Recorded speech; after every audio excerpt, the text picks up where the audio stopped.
drama Apa Kabar Indonesia Malam yang disiarkan secara langsung dari Wisma Nusantara di kawasan Bundaran HI Jakarta. Pemirsa, hari ini sidang bagi terdakwa pembunuh berantai Rian atau Ferry Idam Heiansyah dilakukan kembali di Pengadilan Negeri Depok, Jawa Barat. Dalam sidang kedua ini, melalui kuasa hukumnya, tersangka kasus pembunuhan berantai dan mutilasi Ferry Idam Heiansyah alias Rian meminta agar seluruh perkaranya digabungkan.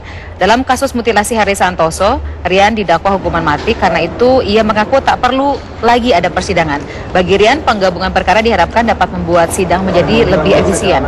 Rian terjerat kasus pembunuhan mutilasi dengan korbannya adalah Haris Santoso. Setelah kasus dikembangkan, ternyata polisi menemukan beberapa mayat lainnya yang dikubur di belakang rumah Rian di Jombang, Jawa Timur. Sehat Pak Rian? Sehat.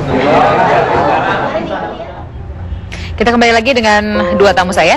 Bang Adi, kalau tadi dikatakan tidak memesan, lalu tadi Pak Umar mengatakan Pak Umar tidak pernah bekerja kalau tidak ada pesanan. Jadi jangan-jangan Pak SBY juga memesan-pesan juga. Saya nggak tahu siapa. Kalau kami mengikuti saja, karena toh banyak sekali lembaga-lembaga polling yang dilakukan, lembaga-lembaga polling, ada yang dilakukan oleh universitas, ada yang dilakukan oleh lembaga-lembaga riset lain, ada lagi yang dilakukan oleh media massa. So tanpa harus memesan, kita juga bisa melihat, dan biasanya mereka kawan-kawan ini mengumumkannya secara Lalu terbuka. Apa keinginan Presiden? Akreditasi? Dan itu kalau saya menganggap akreditasi nggak perlu. Saya nggak menganggap akreditasi nggak perlu. Ini biasa, ada kelompok masyarakat dengan berusaha untuk menerapkan metodologi keilmuan tertentu, lalu mengumumkannya kepada masyarakat. Bagaimana kemudian lembaga survei menjamin bahwa Anda kredibel, Anda kompeten, sementara masyarakat tidak punya ruang untuk menilai sekompeten apa lembaga survei tertentu? Enggak, sebenarnya kalau orang yang paham dengan metodologi survei gitu. Masalahnya seberapa banyak yang paham kan, hasil Pak? survei yang diluncurkan di media massa itu sudah bisa dilihat yang kredibel sama enggak, itu sudah kelihatan gitu ya. Jadi kalau saya begini, ini biarkan saja masing-masing, siapa saja orang mau bikin riset lalu mengumumkannya kepada masyarakat, boleh saja. Nah, yang ada saringannya media massa. Media massa harus pandai mengetahui metodologi, mana metodologi yang kredibel apa tidak. Yang kedua, mana lembaga survei yang kredibel apa tidak. Kalau lembaga survei tidak kredibel, biar dia mau umumkan segala macam, nggak usah dimuat. Anda mengatakan bahwa Anda mengerjakan kanda pesanan. Apakah itu ada kaitannya dengan hasil terakhir dari Lembaga Survei Nasional menyebutkan nomor 3-nya Prabowo gitu? Ujuk-ujuk ada nama Prabowo di situ begitu. Oh, tidak. Pesanan dari Gerindra. Tidak. Jadi sekali lagi kita dipesan dalam arti dibayar ya, pasti gitu ya. Tetapi hasil itu akan selalu kita katakan apa adanya, dan kita itu sudah berulang-ulang. Kemudian gitu. Gerindra sebagai partai baru paling populer. Itu realitas gitu. Lembaga Survei Indonesia Saiful Mujani pun juga menemukan seperti itu. Itu bukan pesanan? Saya kira, saya nggak tahu ya dengan Saiful Mujani, tapi yang jelas beberapa lembaga survei menunjukkan Partai Demokrat masih paling atas, kemudian partai baru yang sedang bersinar itu Partai Gerindra. Lalu apakah realitas itu betul-betul jernih begitu, menggunakan metodologi yang bisa dipertanggungjawabkan? Oh iya, kalau kita ini sudah biasa dengan metodologi dan kaidah dengan etika. Sekali kita mengkhianati ketiga hal itu, kita akan mati dengan sendirinya. Itu udah hukum alam ya. Siapa yang bermain-main dengan profesinya, dia itu akan ditinggalkan masyarakat gitu. Nggak usah dicaci maki segala macam pun, dia akan mati dengan sendirinya. Kalau mau lihat ya, sekarang begini, metodologi itu kalau dilakukan dengan pas, dengan tepat, objektif, hasilnya tidak akan banyak beda. Hasilnya tidak banyak. Kalau ada lembaga survei tiba-tiba tidak ada angin, tidak ada hujan, memunculkan sebuah hasil survei yang jauh dari yang lain. Oke, sekarang kita lihat ini. Ini hasil perbandingan antar lembaga survei, pemirsa.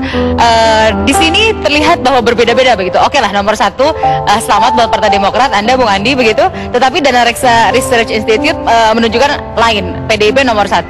Kemudian untuk LSN nomor 2 PDIP, Lembaga Survei Indonesia, Golkar.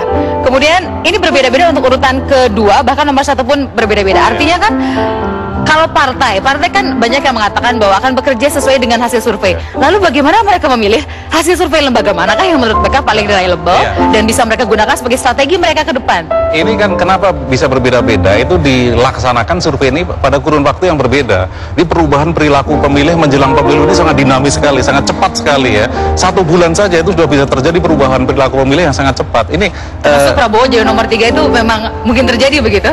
ya saya kira itu sudah menjadi semua wacana umum ya, mengatakan bahwa Prabowo Sultan sedang naik begitu ya, Gerindra partai baru yang sedang.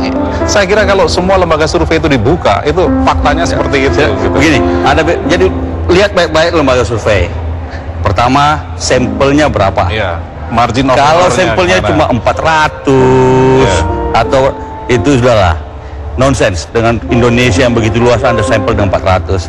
Kalau Anda survei kalau surveinya 1.200 2.000 itu lumayan keren. Metodologinya lihat bagaimana, dia pakai survei atau dia pakai telepon. Dua-dua bisa saja, tapi masing-masing dia punya kelemahan. LSM berapa sampelnya biasanya? Biasanya kita 1.225. Berarti itu lumayan dong, belum Itu dibilang margin. bagus loh sama Bung Andi. Masih lumayan Kalau dia saja.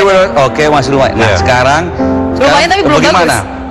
Menurut saya semakin besar Oh enggak, semakin baik.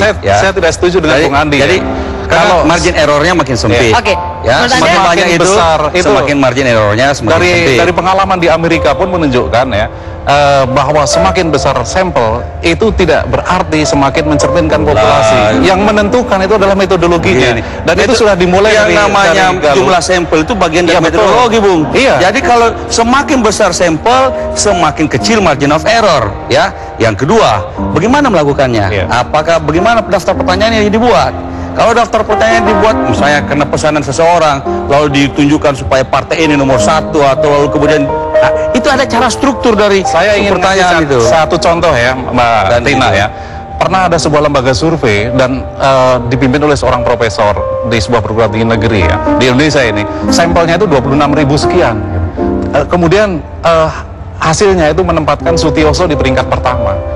26.000 ini belum pernah lembaga-lembaga survei kredibel Menurut Anda salah begitu? Ya artinya apa? Semakin besar sampel itu tidak ada jaminan. Oke, kita masih menjadi lanjutkan. akurat. Kita masih punya waktu 10 Iya. segmen lagi, jadi tetap Iya. bertahan dengan komentar Anda masing-masing. Sesaat lagi dalam Apa Kabar Indonesia Malam.